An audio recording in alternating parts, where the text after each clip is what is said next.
ای بابا دنیز میاد اینجا؟ نه نمیاد، ولی پلیس هم ممکنه هر لحظه بریزن اینجا. وقتی هم بیان این دوربینا رو کنترل میکنن، اون موقع با مدرک و سند خفتمونو میگیرن. نه شما نترسید، نگران نباشید، خیالتون راحت باشه. شما شاهیتون رو بخورین بعد راه میافتید.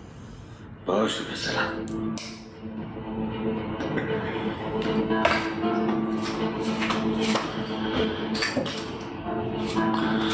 چیزی هست؟ از شهر خارج نشد. شاید دوباره بتونن ازت بازجویی. کمان نکن. عامر کزجوغلو جونش از دست میده، ولی دخترشو به تو نمیده. دنیز پیش من نیست. تو که به فکر خودت نیستی، به فکر پدر مادر و خواهرت هم نیستی. ببین اون هر کاری بگه میکنه، اونم توی این اصلا مجازات نشه، یه جوری خودت رو خلاص میکنه. تو باید اینو بهتر از من بدونی. من فقط یه چیز میدونم، دفاع از مردم و ممانعت از آدمایی مثل اون وظیفه توه.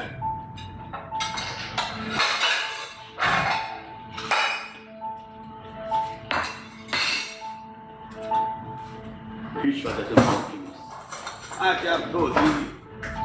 یعنی دود شد رفت هوا. این دنیا رو خودتون چک کردیم، هیچ ردی نیست. ولی این غیر ممکنه. باید یه اشتباهی شده باشه. دخترم تو اتاقش بود، حتما یه اشتباهی پیش اومده. خب الان چی میشه؟ همه راههای مرزی، فرودگاه‌ها و راههای دریایی رو بستیم. خیلی سریع دخترتون رو پیدا می‌کنیم، نگران نباشید. خواهش میکنم نوه‌مو پیدا کنی. اینقدر ادا در نیارید. به جز همسرم به همه کسایی که تو این خونه نفس می‌کشن شک دارم. لطفاً هر کاری لازمه انجام بدید. البته به جز مامانم و لیلا. چرا؟ اونا نفس نمی‌کشن. یعنی چی؟ تو به ما شک داری؟ میتونم بگم بیشتر از همه بهشون. ما از چیزی نمیترسیم. شما هر کاری لازم کم و کاس انجام بدید.